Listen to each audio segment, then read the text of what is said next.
Hello friends, എല്ലാവർക്കും good morning. അപ്പം പത്രമാറ്റിൻ്റെ ഇന്നത്തെ ഒരു സൂപ്പർ ഹിറ്റ് വിശേഷത്തിലേക്ക് എല്ലാവർക്കും സ്വാഗതം. അങ്ങനെ ഹബി വേണുവിനോട് അനാമികയോട് സംസാരിക്കുകയാണ്. നിങ്ങൾ ഏതായാലും അങ്ങോട്ട് ചെല്ല്. ഏതായാലും അനാമികയുടെ ഡിവോഴ്സ് കഴിഞ്ഞിട്ടില്ലല്ലോ, അപ്പോൾ നിങ്ങൾക്ക് എന്തെങ്കിലും പാരിതോഷികം കിട്ടാതിരിക്കില്ല. അവരോട് കാല് പിടിച്ചിട്ടാണെങ്കിലും നിങ്ങൾക്ക് തരാനുള്ളത് തരാനായിട്ട് പറ. ഇതൊക്കെ കേട്ടുകഴിഞ്ഞപ്പോഴേക്കും ഞങ്ങൾ അങ്ങോട്ട് ചെന്ന് കഴിഞ്ഞിട്ടുണ്ടെങ്കിൽ അബി ഞങ്ങൾക്ക് നീ പറഞ്ഞതുപോലെ തന്നെ തുക തരുമോ എന്ന് ചോദിക്കുകയാണ്. അത്ര പെട്ടെന്നൊന്നും തരില്ല, പക്ഷേ നിങ്ങൾ കരഞ്ഞ് കാല് പിടിച്ച് കഴിഞ്ഞ് മുത്തശ്ശൻ്റെ മനസ്സിന് വല്ല അലിവ് വന്നിട്ടുണ്ടെങ്കിൽ നിങ്ങൾക്ക് നിസാര പൈസയൊന്നുമല്ല കിട്ടുന്നത്, കോടികളുടെ രൂപയായിരിക്കും നിങ്ങൾക്ക് കിട്ടാനായിട്ട് പോകുന്നത്. അതുകൊണ്ട് എങ്ങനെയെങ്കിലും കാല് പിടിച്ചിട്ട് 10 പൈസ ഉണ്ടാക്കാനായിട്ട് നോക്ക് അബി. ഞങ്ങളത് നോക്കിക്കോളാം, പക്ഷേ നീ ഞങ്ങളെ കൈവിടരുത് അബി. കാരണം ഞങ്ങൾക്ക് വേറെ ഒരു വരുമാനവും ഇല്ല, ഞങ്ങൾ പെരുവഴിയിലായി പോകും. അതുകൊണ്ട് ദേ നിന്റെ കമ്പനിയിൽ ഇവൾക്കും എന്തെങ്കിലും ഒരു ജോലി കൊടുത്തു കഴിഞ്ഞിട്ടുണ്ടെങ്കിൽ ഞങ്ങളുടെ കുടുംബം രക്ഷപ്പെടും അബി. ഇത് കഴിഞ്ഞപ്പോഴേക്കും അയ്യോ എൻ്റെ പൊന്നങ്ങളെ, ഞാൻ ആദ്യം ആ കമ്പനിയിലൊന്ന് പിടിച്ച് നിൽക്കട്ടെ. കയറിയിട്ട് പോലും ഇല്ലല്ലോ, അതിനു മുമ്പ് തന്നെ ഇങ്ങനെയൊക്കെ ചോദിച്ചു കഴിഞ്ഞാൽ ഞാൻ എവിടെ നിന്നാണ് നിങ്ങൾ സഹായിക്കുന്നത്? ഞാൻ അവിടെ ഒന്ന് പിടിച്ച് നിൽക്കട്ടെ, അതിനുശേഷം ദേ ഇവൾക്ക് വേണ്ടിയുള്ള എല്ലാ ജോലികളും ഞാൻ അവിടെ റെഡിയാക്കാന്നേ. അപ്പം പിന്നെ നിങ്ങൾ വഴിയേതരാവൂല, ഞാൻ നിങ്ങളെ രക്ഷിക്കും എന്ന് പറഞ്ഞുകൊണ്ട് അഭി ഭയങ്കര വാക്ക് കൊടുക്കുക. അപ്പോൾ എന്നാൽ ശരി, എങ്കിൽ പിന്നെ നമുക്ക് മോളെ അങ്ങോട്ട് പോകാമല്ലേ അച്ഛാ? അത് വേണോ, പോണോ എന്നൊക്കെ ചോദിക്കുകയാണ്. പോണം മോളെ, അതായത് നമ്മ ഇത്രയും മെനക്കെട്ടു, അപ്പോൾ പിന്നെ അവിടെ ചെന്ന് കഴിഞ്ഞാൽ ആ അനന്തമൂർത്തിയുടെ കാല് വീഴുമെങ്കിൽ കാല് വീഴാം, എന്നിട്ട് നമുക്കിവിടെ കാര്യങ്ങൾ സാധിച്ചെടുക്കാം. അങ്ങനെ വേണം എന്ന് അഭി പറഞ്ഞു കൊടുക്കുക. അങ്ങനെ ഇവർ രണ്ടുപേരും കൂടി അങ്ങോട്ട് ചെല്ലുകയാണ്. ഈ സമയം തന്നെ ജലജയെ കാണിക്കുകയാണ്. അപ്പോൾ ജലജയാണെങ്കിൽ ഭയങ്കര കാലും കയറ്റി വെച്ച് എന്തൊക്കെയാ ബുക്കൊക്കെ ഇങ്ങനെ വായിച്ചുകൊണ്ടിരിക്കുക. ആ സമയത്ത് അനാമികയുടെ അപ്പനും കൂടി കയറി ചെല്ലുകയാണ്. അപ്പോൾ കയറി ചെന്ന് കഴിഞ്ഞപ്പോഴേക്കും ഇതാര്, ഇവിടുന്ന് ഇറങ്ങിപ്പോയ ആൾക്കാരൊക്കെ ഇങ്ങോട്ട് വന്നല്ലോ. അത് പിന്നെ ഞങ്ങൾക്ക് എന്തെങ്കിലും ഒരു പാരിതോഷികം കിട്ടുമെന്നൊക്കെ അറിയാൻ വേണ്ടി വന്നതാ. ഇവർ രണ്ടുപേരും കൂടി ഡിവോഴ്സ് ആയിട്ടില്ലല്ലോ, നിയമവശാൽ അനാമികയും അനിയും ഭാര്യ ഭർത്താക്കന്മാരാണ്. അപ്പം പിന്നെ ഞങ്ങൾക്ക് ചോദിക്കാനുള്ള അവകാശം ഉണ്ടല്ലോ എന്നൊക്കെ ഇങ്ങനെ വേണു പറഞ്ഞു കഴിഞ്ഞപ്പോഴേക്കും അങ്ങനെ വേണം, ഇവരെയൊന്നും വെറുതെ വിട്ടാൽ ശരിയാവില്ലെന്നേ. ഇപ്പോൾ അനിയാണെങ്കിൽ കമ്പനിയുടെ MD ആണെന്ന് പറഞ്ഞു കഴിഞ്ഞാൽ അനാമികെ, നിന്റെ ഭർത്താവ് വലിയൊരു കമ്പനിയിലെ MD ആണെന്ന് മാത്രം പറയാലോ. അപ്പോൾ പിന്നെ നിനക്കതിൽ പാരിതോഷികം ചോദിക്കുന്നതുകൊണ്ട് യാതൊരു കുഴപ്പമില്ല. ഈ കുടുംബത്തിൽ നിന്ന് പുറത്താക്കിയെങ്കിലും നല്ലൊരു കാര്യം തന്നെയാണ് ഇപ്പോൾ നിങ്ങൾ ചെയ്യാനായിട്ട് പോകുന്നത് എന്നൊക്കെ ഇങ്ങനെ സംസാരിച്ചുകൊണ്ടിരിക്കുമ്പോഴാണ് ദേവയാനി വരുന്നത്. അപ്പോൾ ദേവയാനിയെ കണ്ടുകഴിഞ്ഞപ്പോഴേക്കും ജലജ അവിടെ വിധം മാറ്റുകയാണ്. നിങ്ങൾ എന്തിനും ഇങ്ങോട്ട് കയറി വന്നത്? നിങ്ങൾ ഇവിടുന്ന് അടിച്ച് പുറത്താക്കിയതല്ലേ, എന്നിട്ടും നാണമില്ലാതെ 2 എണ്ണം കൂടി കയറി വന്നിരിക്കുന്നു.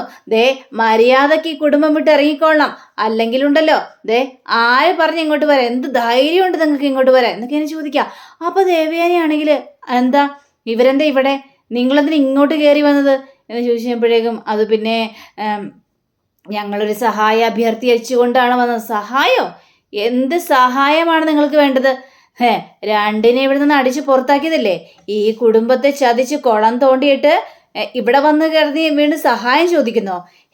ഇറങ്ങിപ്പൊയ്ക്കോളാം, ഇവിടെ ആർക്കും ഒരു സഹായവും, ഇറങ്ങിപ്പൊയ്ക്കോളാം മര്യാദയ്ക്ക് എന്നൊക്കെ ഇങ്ങനെ പറയാം.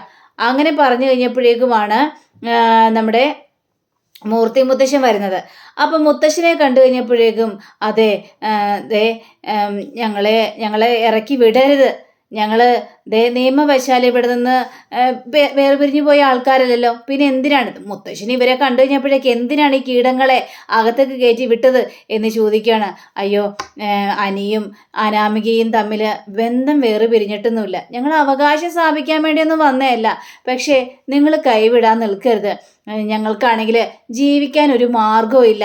ഇതൊക്കെ കേട്ട് കഴിഞ്ഞപ്പോഴേക്കും ഈ ദേവയാനിക്ക് കാലി വരികയാണ്. എടാ ജീവിക്കാൻ മാർഗമില്ലെങ്കിൽ പോയി വല്ല അമ്പലം ഇതിലും പിച്ചെടുക്കാനായിട്ട് നോക്കുക എന്നൊക്കെ ഇങ്ങനെ സംസാരിക്കുകയാണ്. അപ്പോൾ മൂർത്തി മുത്തശ്ശനാണെങ്കിൽ അതെ, ദേവയാനി പറഞ്ഞതാണ് സത്യം, നിങ്ങൾക്ക് അങ്ങനെ വലുതുണ്ടെങ്കിലേ പോയി ഭിക്ഷ എടുക്കാനായിട്ട് നോക്ക്, അല്ലാതെ ഈ വീടിൻ്റെ മുന്നിൽ വന്ന് കെഞ്ചുകയല്ല വേണ്ടത്.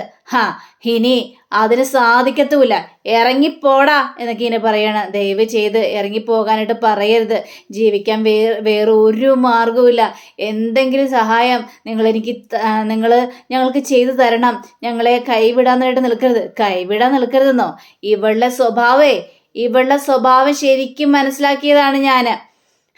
കോടതിയിൽ വെച്ച് ഇവളുടെ ജീവചരിത്രം അവിടെ മുഴുവനും പാട്ടായതല്ലേ. മക്കളെ വളർത്തണമെങ്കിലേ അധ്വാനിക്കണോടോ. പോയി അധ്വാനിക്ക് തനിക്ക് നല്ല ആരോഗ്യമുണ്ടല്ലോ, നല്ല കുരുട്ടുബുദ്ധിയുണ്ട്. അപ്പൊ തനിക്ക് പൈസ സമ്പാദിക്കാനായിട്ട് കഴിയും. താൻ പോയി അധ്വാനിക്കടോ.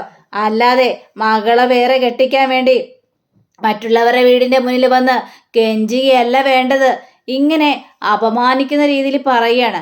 ഇതൊക്കെ കേട്ട് കഴിഞ്ഞപ്പോഴേക്കും അച്ഛാ, ഇനി ഇവിടെ നിൽക്കേണ്ട കാര്യമില്ല അച്ഛാ. ഞാൻ അപ്പോഴേ പറഞ്ഞത് അച്ഛനോട് ഇങ്ങോട്ട് വരണ്ടായിരുന്നു. വീണ്ടും ഇവിടെ നിന്ന് ചുമ്മാ നാണകണ്ട ആവശ്യമൊന്നുമില്ല. വിളിച്ചുകൊണ്ട് പോടി നിന്റെ അച്ഛനെ. അപ്പൊ ഇത് കേട്ട് ഇയാൾക്കാണെങ്കിൽ കലി വരിക. അപ്പൊ വേണുവാണെങ്കിൽ തനിക്ക് വെറുതെ അല്ലോട് ഇങ്ങനെയൊക്കെ സംഭവിച്ചത്. അപ്പോഴേക്കും അനന്തമൂർത്തിയാണെങ്കിൽ കൈ നോക്കി ഇവന്റെ കാരണം നോക്കി ഒറ്റ അടി അടിക്കുകയാണ്. ആ പുകച്ചില് ആകെ അമ്പരം നിൽക്കുക. അപ്പോഴേക്കും അനാമികയാണെങ്കിൽ വാ വാ വാ നമുക്ക് പോകാം അച്ഛാ, ഇനി ഇവിടെ നിൽക്കണ്ട അച്ഛാ.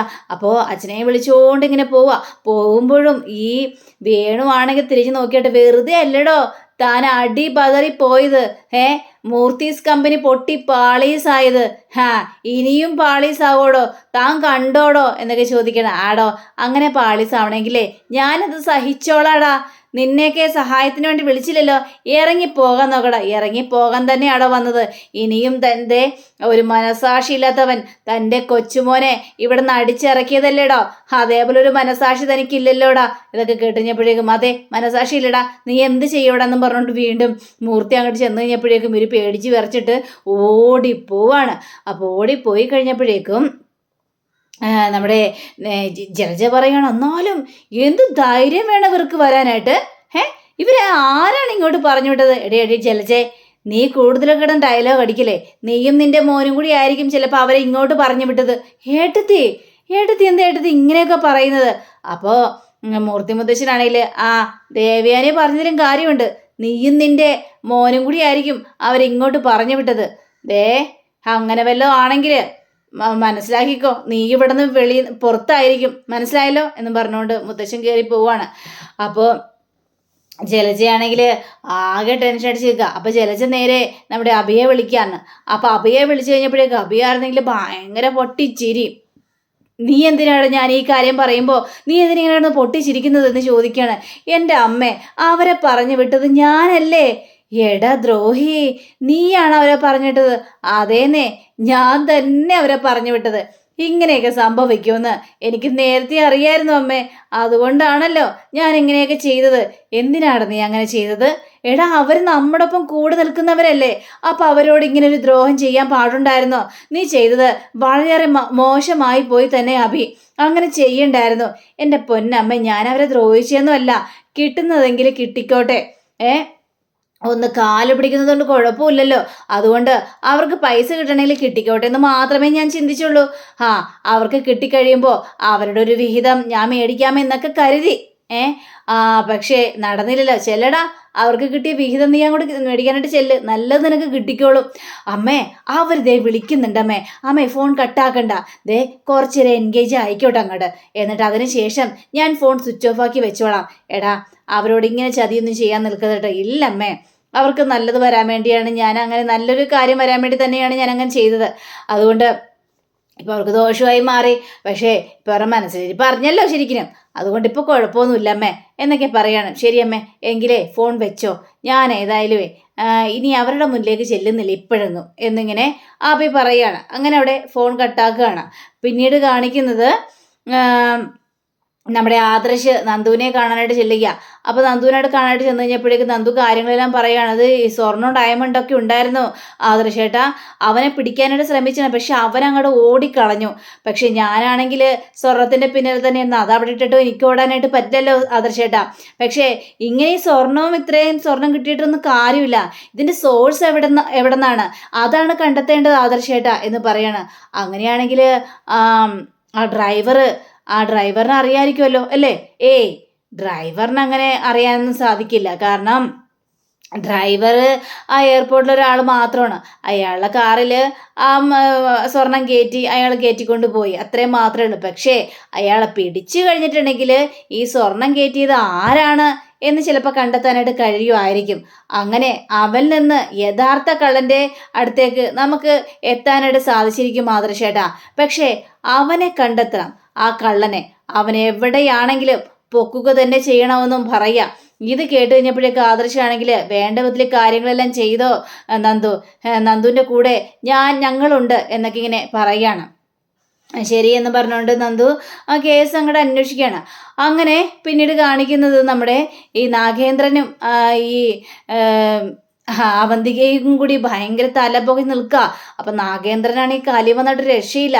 അപ്പോൾ ഈ ഡേവിഡിനോട് എടോ തന്നെ ഞാനൊരു കാര്യം ഏൽപ്പിച്ചിട്ടില്ലടോ, പിന്നെ ഇതൊക്കെ എങ്ങനെ പോയുടെ എത്ര കിലോൻ്റെ സ്വർണ്ണമാണ് നഷ്ടപ്പെട്ടതെന്ന് തനിക്കറിയാവോ എന്നൊക്കെ ചോദിക്കുകയാണ്. എന്ത് ചെയ്യാനാണ് സാറേ, നമ്മളെല്ലാം അതേ കരുതി കൂട്ടിയെല്ലാം ചെയ്തല്ലേ, പക്ഷേ എങ്ങനെ നമ്മളവിടെ നിന്ന് സ്വർണം കടത്തുന്നത് എങ്ങനെയാണെന്ന് അന്തു അറിഞ്ഞോ?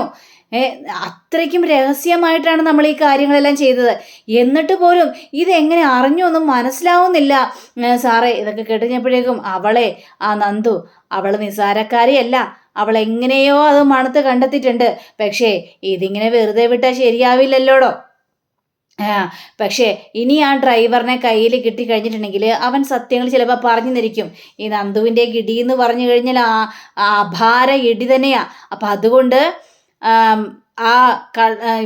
നമ്മുടെ ആ ഡ്രൈവറെ പിടിച്ചിട്ട് അവനെ എവിടെയെങ്കിലും നിർത്തണം സാറേ. നമുക്ക് അവനെ അങ്ങോട്ട് പറഞ്ഞു വിട്ടേക്കാം സാറേ. അതിനു വേണ്ടി തന്നെയാണ് എൻ്റെ ഈ ഒരുക്കം. അയാളെ പോയി കാണുമെന്നും പറയാണ്. ശരി സാറേ, നമുക്ക് അയാളെ പോയി കാണാം. ഞാൻ വേണ്ട വിധത്തിലെല്ലാം നല്ല രീതിയിൽ തന്നെയാണ് കൈകാര്യം ചെയ്തത് എന്നൊക്കെ സംസാരിക്കുകയാണ്. അങ്ങനെ പിന്നീട് കാണിക്കുന്നത് നമ്മുടെ നന്ദുവിനെയാണ്. അപ്പോൾ നന്ദു ആണെങ്കിൽ ആകെ അമ്പലപ്പിൽ നിൽക്കുകയാണ്. കാരണം എങ്ങനെയെങ്കിലും ഈ കള്ളനെ പിടിച്ചു കഴിഞ്ഞിട്ട് ഇതിൻ്റെ സോഴ്സ് എവിടെയെന്നാണെന്ന് കണ്ടെത്തണം. ഇത് മാത്രമാണ് നന്ദുവിൻ്റെ മനസ്സിലിരിപ്പ്. അങ്ങനെ ഈ നാഗേന്ദ്രനും അതേപോലെ തന്നെ ഡേവിഡും കൂടി ഈ കള്ളനെ പൂട്ടിയിരിക്കുന്ന ആ ഒരു സെല്ലിലേക്ക് അങ്ങോട്ട് ചെല്ലുക. അവിടെ ചെന്ന് കഴിഞ്ഞപ്പോഴേക്കും താൻ എണീക്ക്, തന്നെ എവിടെയെങ്കിലും മാറ്റി പാർപ്പിക്കാനാണ് ഞങ്ങൾ തീരുമാനം. ഇത് കഴിഞ്ഞപ്പോഴേക്കും സാറേ, അതേ സാറേ, ഇനി അവരുടെ മുന്നിൽ ഞാൻ പോകില്ല സാറേ. കാരണം ഒരു കണക്കിനാണ് ഞാൻ അവരുടെ കയ്യിൽ നിന്ന് രക്ഷപ്പെട്ടത് സാറേ. എനിക്ക് എവിടെയെങ്കിലും തങ്ങാനുള്ളൊരു ഇത് ഉണ്ടാക്കി തന്നാൽ മതി. ഞാൻ എവിടെയെങ്കിലും ഒളിച്ച് താമസിച്ചോളാം. അതെ, തന്നെ ഒളിപ്പിച്ച് താമസിപ്പിക്കാൻ വേണ്ടി തന്നെയാണ് ഞങ്ങൾ പോകുന്നത്. അതെ, കുറച്ച് ചിലവർ തൻ്റെ അടുത്തേക്ക് വരും തന്നെ കൂട്ടിക്കൊണ്ട് പോകാനായിട്ട്. പിന്നെ കായലിനപ്പുറത്തായിട്ട് ചെറിയൊരു കുടിലുണ്ട്. ആ കുടിലായിരിക്കും താൻ ഇനി താമസിക്കാൻ പോകുന്നത്. തനിക്ക് നീന്തലറിയാവോ എന്ന് ചോദിച്ചപ്പോഴേക്കും അതെ സാറേ, എനിക്ക് നീന്തലൊക്കെ അറിയാം സാറേ. എങ്കിലേ ആരെങ്കിലും തന്നെ പിടിക്കാൻ വരാൻ നേരത്ത് താൻ ആ കായലിലേക്ക് ചാടി നീന്തി രക്ഷപ്പെടുക തന്നെ ചെയ്യണം. മനസ്സിലായല്ലോ? ഞങ്ങൾ പറഞ്ഞ കാര്യങ്ങളെല്ലാം മനസ്സിലായല്ലോ എന്ന് ചോദിക്കണം.